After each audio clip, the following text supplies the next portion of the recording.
بسم اللہ الرحمن الرحیم۔ شروع اللہ کے نام سے جو بڑا مہربان نہایت رحم کرنے والا ہے۔ تو ناظرین، آج مسلمانوں پر اتنا ظلم کیوں ہو رہا ہے؟ آج فلسطین اور اسرائیل کے درمیان جو حالات ہیں، جس حالات سے امت مسلمہ آج گزر رہی ہے، آخر کیا وجہ ہے کہ ظالم حکمران ہم پر مسلط ہے؟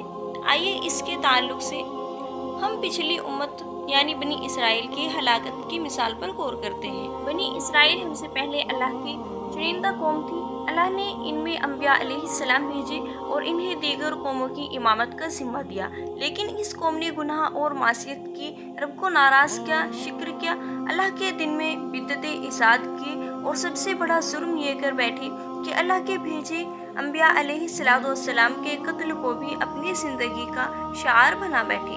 پھر اللہ کا عذاب ان پر یقینی ہوا، جس کے تعلق سے اللہ نے قرآن میں فرمایا، اور جب پہلے وعدے کا وقت پورا ہو گیا تو ہم نے ایسے لڑاکو بندے تم پر حاوی کر دیے جو بہت مضبوط تھے لڑائی میں، اور ایسے تم سے لڑے کہ تمہارے گھروں میں جا گھسے۔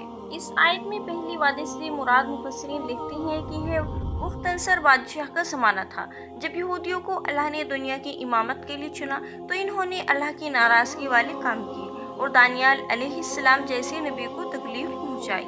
تو اللہ رب العزت نے اپنے پہلے وعدے کو ان کے خلاف پورا کیا اور بخت نصر کے ذریعے یہودیوں کو ذلیل کر ان کو اپنے ملک فلسطین سے نکلوا کر جو اپنے ساتھ غلام بنا کر عراق لے گیا۔ یہ لوگ بخت نصر کی قید سے کئی سالوں بعد ہی آزاد ہو کر واپس آئے، لیکن اللہ کو پتا تھا کہ یہ لوگ اپنی ہٹ دھرمی سے باز نہیں آنے والے، تو اللہ نے ان پر دوبارہ اپنا غضب ڈھایا، جس کے تعلق سے اللہ تعالیٰ نے قرآن میں آگے فرمایا، اور جب دوسرا وعدہ ہمارا پورا ہوا۔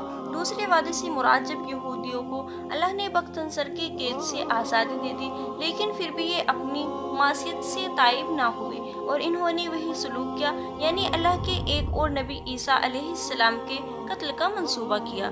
اللہ نے اس منصوبے میں ان کو ناکام کیا، عیسیٰ علیہ السلام کو دنیا سے اٹھا لیا، اور آپ کے جانے کے چند سال بعد اللہ نے یونان کے بادشاہ ٹائٹس کے ہاتھوں بنی اسرائیل پر ایسا قہر ڈھایا کہ انہیں پھر فلسطین کی زمین سے نکال دیا۔ ٹائٹس نے بنی اسرائیل پر اس شدید طرح سے حملہ کیا کہ یہ قوم کہیں بس نہ سکی، پوری دنیا میں بھٹکتی رہی، یعنی اللہ نے انہیں پوری دنیا میں ذلیل اور رسوا کیا۔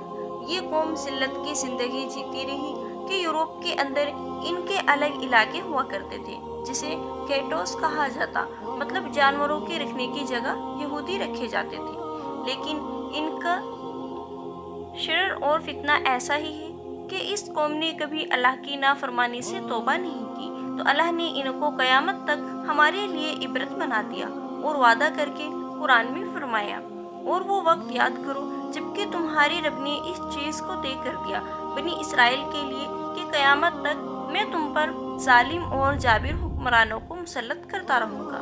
اور اللہ کے اس مار اور پھٹکار کا نتیجہ ہم ہر صدی میں دیکھ ہی رہے ہیں کہ یہودیوں کو کیا ملا ہے۔ ہر صدی میں ذلیل اور رسوا ہوئے، جانوروں کے ساتھ رکھے گئے۔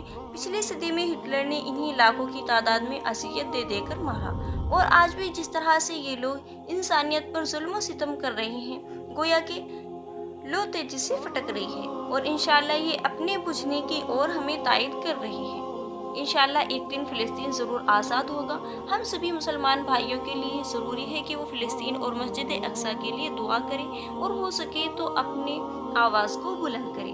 مسلمانوں کے لیے ایک عبرت ہے، یاد رہے کہ کسی کی بھی ہلاکت ہمارے لیے خوشیوں کا سبب نہیں، بلکہ ہمیں چاہیے ہے کہ ان کی ہلاکت سے عبرت حاصل کریں۔ اگلا گرا تو پچھلے کو چاہیے کہ وہ سنبھل جائے، ورنہ کہیں ایسا نہ ہو کہ اگر ہم نے بھی اپنی گناہ و معصیت اور اپنی عمل کے اصلاح کی غیروں کی فکر نہ کی تو اللہ رب العزت کے لیے کوئی بعید نہیں کہ وہ ویسے ہی فیصلے ہمارے حق میں کر دے۔ اللہ ہم سب پر رحم فرمائے۔ اور آج ہم جس حالات سے گزر رہے ہیں، جس کا نتیجہ ہمارے برے اعمال ہیں، یاد رکھیے آج بھائی بھائی کو قتل کر رہا ہے، مسلمان ملک دوسری مسلمان ملک کو قتل کر رہے ہیں، مسلمان آپس میں ایک دوسرے کو گروہ بندی اور فکر بندی کے نام پر قتل کر رہے ہیں، جماعتیں اور تنظیموں کے نام پر ایک دوسرے کو قتل کیا جا رہا ہے۔ اس سے زیادہ افسوس کے ساتھ ہم کہہ رہے ہیں کہ جماعت میں بھی دو لوگ آپس میں تیسرے کے خلاف چلے جاتے رہے ہیں۔